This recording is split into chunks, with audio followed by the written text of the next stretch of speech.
ng United Nationalist Alliance o UNA Coalition na hindi na nila aalukin na maging bahagi ng kanilang senatorial slate sina Brother Eddie Villanueva, Teddy Casino at Puerto Princesa Mayor Edward Hagedorn.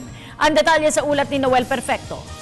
Bagamat nilirespeto ng United Nationalist Alliance o UNA ang pagkandidato ni na Brother Eddie Villanueva, Mayor Edward Hagedorn at Teddy Casino, hindi naman inlook ito officially ng bagong partido ng oposisyon at walang balak na imbitahan ng tatlo bilang mga guest candidates ng United Nationalist Alliance.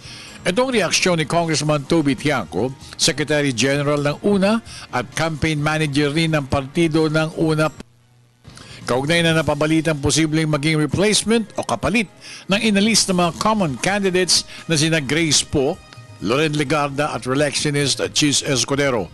Ayon pa kay Congressman Tiangco, wala rin silang plano na palitan ng dating tatlong katiket ng UNA at hindi nila kahit minsan naisip na kumuha ng kapalit o replacement sina Grace, Loren at Chis.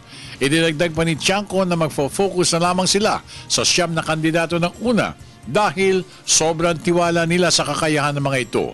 Ang siyam na natirang kandidato ay sina Ernie Maceda, Gregorio Honasan, Mitos Magsaysay, Nancy Binay, Dick Gordon, Jackie Enrile, Mig Zubiri, Tingting Ko Juanco at JV Ejercito. Para sa Telebisyon ng Bayan, ako naman si Noel Perfecto.